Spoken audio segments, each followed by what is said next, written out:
என்னம்மா இது? ஏம்மா, இது என்ன சிரிக்கிற விஷயமா? சிரிக்காம என்ன பண்ண சொல்றீங்க? என்ன டைவர்ஸ் பண்ண போறேன்னு அவரே உங்ககிட்ட சொன்னாரா? அவ என்கிட்ட சொல்லல.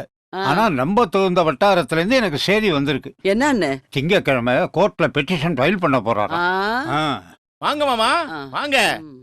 என்ன காலங்காத்தால திடுதுப்புன்னு? மாப்பிள, இது உங்களுக்கே நல்லா இருக்கா? எது? நான் காலையில வாக்கிங் போறதா? வாக்கிங் போனா நல்லதுன்னு டாக்டர் தானே சொல்லியிருக்காரு. நான் வாக்கிங்க பத்தி கேட்கல, உங்க வாழ்க்கைய பத்தி கேட்கறேன்.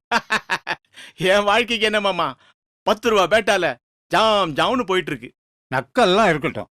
நீங்க பெருந்தேவிய டைவர்ஸ் பண்ண போறீங்களாமே? யார் சொன்னாங்க? யாரோ சொன்னாங்க. அதெல்லாம் எதுக்கு இப்போ? அது உண்மையா பொய்யா அதை மட்டும் சொல்லுங்க. உண்மைதான். ஆ? ஆம். மாப்பிள, கல்யாணம் ஆகி 30 வருஷம் ஆயிப்போச்சு. 3 குழந்தைகளை பெத்துக்கிட்டீங்க. இப்ப போய் டைவர்ஸ் அது இதுன்னா ஊர் சிரிக்காதா? சிரிக்கட்டுமே. இத்தனை நாளா நான் பொண்டாட்டிகிட்ட கை நீட்டினதை பார்த்து ஊர் சிரிச்சுது. இப்ப குடும்பத்தை பார்த்தா சிரிக்கட்டுமே. மாப்பிள, நான் என்ன சொல்ல வரேன்னா, சித்தப்பா சித்தப்பா விடுங்க சித்தப்பா. அவர் என்ன செய்யணுமோ செஞ்சுக்கட்டும். இந்த பூச்சாண்டிக்கெல்லாம் பயப்படுறவ நான் இல்ல. நான் உனக்கு அடங்கி நடந்த காலமெல்லாம் மலையேறி போச்சு. கோர்ட்ல டைவர்ஸுக்கான காரணத்தை கேட்பாங்க.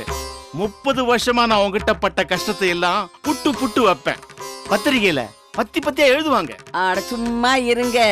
என்ன டைவர்ஸ் பண்ணிட்டு நீங்க தெருவுல நின்னாதான் உங்களுக்கு புத்தி வரும். ஆரம்பிச்சிட்டீங்களா மறுபடியும்? மாப்பிள, நீங்க கொஞ்சம் பொறுமையா இருங்க.